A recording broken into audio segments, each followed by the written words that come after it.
Hello friends, welcome back to our channel. Last session में हमने बात किया था कि 24,600 का लेवल जैसे ही ब्रेक होगा उसके बाद से हमें 24,350 और 24,400 देखने को मिल सकता है। अगर लास्ट फ्राइडे की बात करें तो ऑलमोस्ट 24,350 के आसपास क्लोजिंग हुई है निफ्टी की।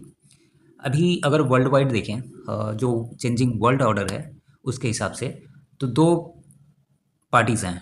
एक जो यूएस को रिप्रेजेंट कर रही है या फिर यूएस के साथ है, और दूसरी अभी जो जो सबसे पावरफुल नेशंस हैं, जैसे यूएस हो गया, सॉरी, रसिया हो गया, चाइना हो गया। अभी इंडिया भी उसके साथ अलाइन कर रहा है, क्योंकि जो टैरिफ का वॉर चल रहा था, पहले चाइना के साथ चला, तो फिर चाइना के साथ नेगोशिएशन चले काफ़ी टाइम तक, फिर वहाँ पे सब कुछ सही हो गया। फिर उसके बाद से अभी जब से इंडिया और पाकिस्तान के बीच में थोड़ा सा वॉर हुआ था, तो उसके बाद से ट्रम्प ने एकदम से, मतलब थोड़ी सी, क्या कहते हैं वो,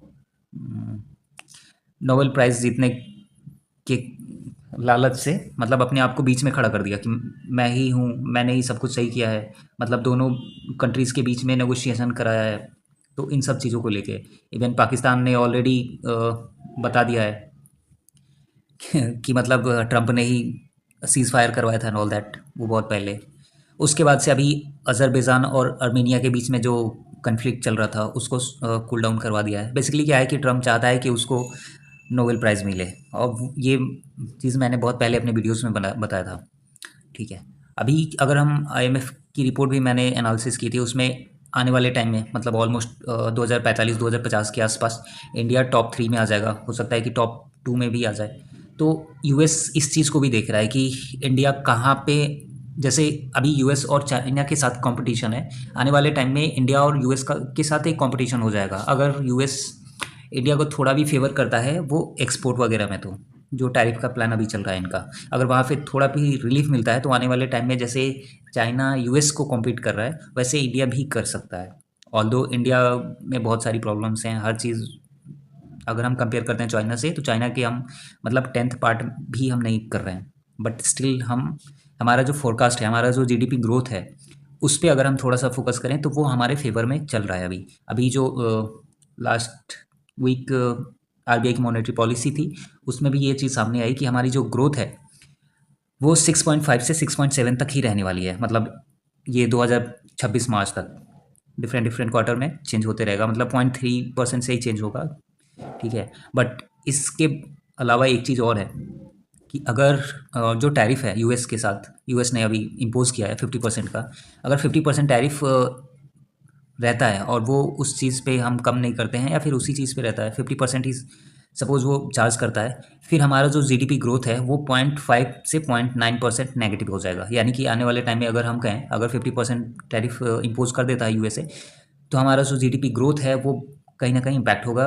ऑलमोस्ट हमारी जो ग्रोथ है जीडीपी की, वो 5.5 से लेके 5.7 5.9 तक पहुंच जाएगी। ठीक है। तो इतना बड़ा इम्पैक्ट रहेगा अपना, क्योंकि अपना जो ट्रेड है यूएस के साथ वो काफ़ी अच्छा है। वो एक टाइम पे 175 बिलियन तक चला गया था। इसकी डिटेल वीडियो मैंने बहुत पहले बनाई हुई है, आप जाके देख सकते हो, प्लेलिस्ट में है। तो अभी हम देखते हैं निफ्टी की, कि निफ्टी कैसे रिएक्ट कर सकता है, क्योंकि अभी क्या है ना, अभी हर चीज़ मतलब पहले, अगर 4-5 महीने पहले देखें, तो जैसे ट्रम्प आया था, ट्रम्प के आने के बाद से टैरिफ पे ही सारी चीज़ें टिकी हुई थी। एक मीम भी आया था कि टैरिफ, मतलब अभी ट्रम्प इंडिकेटर चल रहा है, मतलब ट्रम्प जैसे जैसे स्टेटमेंट दे रहा है, मार्केट वैसे वैसे मूवमेंट कर रहा है, वो ग्लोबल मार्केट हो या फिर इंडियन मार्केट हो। तो अभी भी वैसे ही है। अगर टैरिफ 50% से एकदम से 25%, या फिर जैसे पहले था 12 to 15% के अराउंड आता है, तो इंडियन मार्केट एकदम से रॉकेट हो जाएगा। हो सकता है कि 400-500 पॉइंट का एक दिन में मूवमेंट देखने को मिल जाए। बट जब तक नहीं होता है तब तक मार्केट नेगेटिव में रहेगा, और थोड़ा सा हो सकता है साइडवेज भी रहे। अभी अगर हम मंथली कैंडल की बात करें, तो मंथली कैंडल में यहाँ से ऑलमोस्ट 20,000 से रैली स्टार्ट हुई थी। ठीक है। फिर एक डिप आया, फिर एक रिवर्सल आया, और रिवर्सल आने के बाद से अभी फिर से एक फॉल देखने को मिल रहा है। ठीक है। अभी अगर हम देखें तो एक डबल टॉप जैसे बनता हुआ दिख रहा है मार्केट में। ये डबल टॉप हो गया अपना। तो डबल टॉप का मतलब है कि अगर यहाँ तक निफ्टी आती है, मतलब जो प्रीवियस इसका लो था 22,000 के आसपास, तो अगर ये लेवल ब्रेक होता है, फिर कंफर्मेशन होगा कि डबल टॉप बनेगा, या फिर बन गया मतलब। ठीक है। और उसके बाद से जो टारगेट आएगा अपना, वो ऑलमोस्ट 20,000 से लेके 19,000 के आसपास आएगा, जो कि मतलब वर्स्ट सिनेरियो मैं बता रहा हूँ। अभी वैसा कुछ सिनेरियो मतलब दिख नहीं रहा है। बट मार्केट है और टेक्निकल एनालिसिस में हम प्रिडिक्शन कर सकते हैं चार्ट्स को देख के, पैटर्न्स को देख के, ठीक है। तो अगर ये पहली थ्योरी ये हो गई हमारी कि अगर वर्स्ट केस होता है तब 22,000 ब्रेक होगा, और 22,000 जैसे ही ब्रेक होगा, अगर ब्रेक होता है तो फिर अपना जो है वो फिर 19,000 का लेवल आएगा। पहली सिनेरियो ये हो गई, क्योंकि जब भी डबल टॉप बनता है तो ऐसे टारगेट हो जाते हैं। तो फर्स्ट टारगेट अपना ये रहेगा 22,000 का, फिर आ गया अपना सेकंड टारगेट 19,000 का। अगर डबल टॉप बन गया तो फिर आता है सेकंड सेकंड थिंग कि अभी जैसे वीकली कैंडल बन रहा है, तो वीकली कैंडल में कभी भी इतना बड़ा कैंडल नहीं बना है। मतलब अभी अगर आप वीकली कैंडल देखोगे निफ्टी की, तो लगातार 6 वीक से रेड कैंडल्स बन रहे हैं। ये बना था 2001 में, मतलब 1 2 3 4 5 6 7 8, और फिर यहाँ तक आया था, फिर यहाँ पे थोड़ा सा पॉज लिया था निफ्टी ने, उसके बाद से फिर फॉल हुआ था। तो ये 2001 का केस था, जब मतलब लगातार 7 वीक से ज़्यादा रेड कैंडल्स बने थे। फिर अगर हम फिर देखें नेक्स्ट टाइम कब हुआ, फिर अपना टाइम आता है ये 2006 के आसपास, मतलब जहाँ पे 5 रेड कैंडल्स बनी थी। उसके बाद से अगर हम फिर अब आता है अपना 2008 का फाइनेंशियल क्राइसिस, जहाँ पे 1 2 3 4 5 6 7 रेड कैंडल्स एक जोन में बने हैं, फिर यहाँ पे 5 बना है। तो यहाँ पे देख के मतलब ये लगता है कि कुछ तो गड़बड़ है। इवन यहाँ पे भी अगर हम देखें तो लगातार 6-7 वीक तक रेड कैंडल्स बनते रहे, ठीक है। उसके बाद से जाके मार्केट साइडवेज हो गया काफ़ी टाइम तक, फिर उसके बाद से एक अच्छी खासी रैली देखने को मिली है। यहाँ पे अभी के टाइम में सेम सिनेरियो बना हुआ है, 1 2 3 4 5 6, ठीक है। लगातार 6 वीक से रेड कैंडल्स बन रहे हैं, ठीक है। और इसका अभी मतलब कुछ खास सपोर्ट कहीं पे नहीं दिख रहा है, क्योंकि अगर हम देखें तो यहाँ पे सपोर्ट दिख भी नहीं रहा है कहीं। यहाँ पे अभी जो नियरेस्ट इसका सपोर्ट दिख रहा है वो 24,000 है, ठीक है। उसके बाद से आता है अपना 23,200 का, 200-250 का, फिर आता है अपना 22,400 और 22,000 का। मतलब ये फर्स्ट सेकेंड ये थर्ड अगर ऐसे ही फॉल होता रहा तब की मैं बात बता रहा हूँ, क्योंकि अभी मार्केट क्या है कि मार्केट फॉल कर रहा है, ठीक है। यहाँ से अगर थोड़ा सा भी रिवर्सल आता है, फिर अगर नीचे की साइड में आता है मार्केट, तब देखने वाली बात होगी। क्योंकि अभी क्या है कि अभी हाल फिलहाल में Q1 का रिजल्ट आया था, और Q1 का रिजल्ट कुछ खास अच्छा था नहीं। हमारी जो जीडीपी ग्रोथ है वो ठीक ठाक है, बट उसके अलावा बहुत सारी चीज़ें हैं जहाँ पे मतलब कह सकते हैं हम कि हम डिसअपॉइंट कर रहे हैं। तो इन सब चीज़ों से मार्केट को बहुत इफेक्ट पड़ता है। फिर अगर हम 15 मिनट टाइम फ्रेम पे देखें, तो 15 मिनट टाइम फ्रेम पे हमें दिखेगा कि ऑलमोस्ट 25,600 के बाद से मतलब लोअर लो फॉर्म हो रहा है, ठीक है। और ये जो लोअर लो फॉर्म हो रहा है वो अपना रिसेंट जो हाई था उसको ब्रेक नहीं कर पा रहा है, ठीक है। आप जितना नीचे आते जाओगे आपको दिखता जाएगा। इवन यहाँ पे एक बार अटेम्प्ट किया था, बट यहाँ से फिर से रिजेक्शन आ गया 25,200 से, ठीक है। और 25,200 से जैसे रिजेक्शन आया, फिर लो लगा 24,650 के आसपास, फिर एक पुल बैक आया, बट इसका जो हाई था वो ब्रेक नहीं हुआ, और फिर यहाँ से फिर से नया लो बनते जा रहा है। अभी अगर हम देखें तो रिसेंटली थर्सडे की जो वीकली एक्सपायरी थी, वहाँ पे एक अच्छा खासा वॉल्यूम दिखा था, मतलब ऑलमोस्ट 300 पॉइंट की रैली हुई थी, ठीक है। उसके पीछे रीज़न था कि डीआईए ने ऑलमोस्ट 10,000 करोड़ की बाइंग की है, तो ये भी एक रीज़न था यहाँ पे। बट इसका जो नियरेस्ट हाई था वो ब्रेक नहीं हुआ। अगले दिन क्या हुआ, अगले दिन गैप डाउन होके फिर मार्केट नेगेटिव हो गई। तो अभी अगर हम देखें इस वीक के लिए, तो इस वीक के लिए हमारा जो सपोर्ट रहेगा वो 24,000 का रहेगा, और 24,000 का लेवल जैसे ही ब्रेक होता है फिर अपना जो नेक्स्ट लेवल निकल के आएगा वो 23,200 और 23,000 के आसपास आएगा। और 23,000 का लेवल भी अगर ब्रेक हो जाता है, मतलब इस वीक तो पॉसिबल नहीं है, बट आने वाले टाइम में अगर हो जाता है, फिर अपन 22,500 और 22,000 के लिए जाएंगे।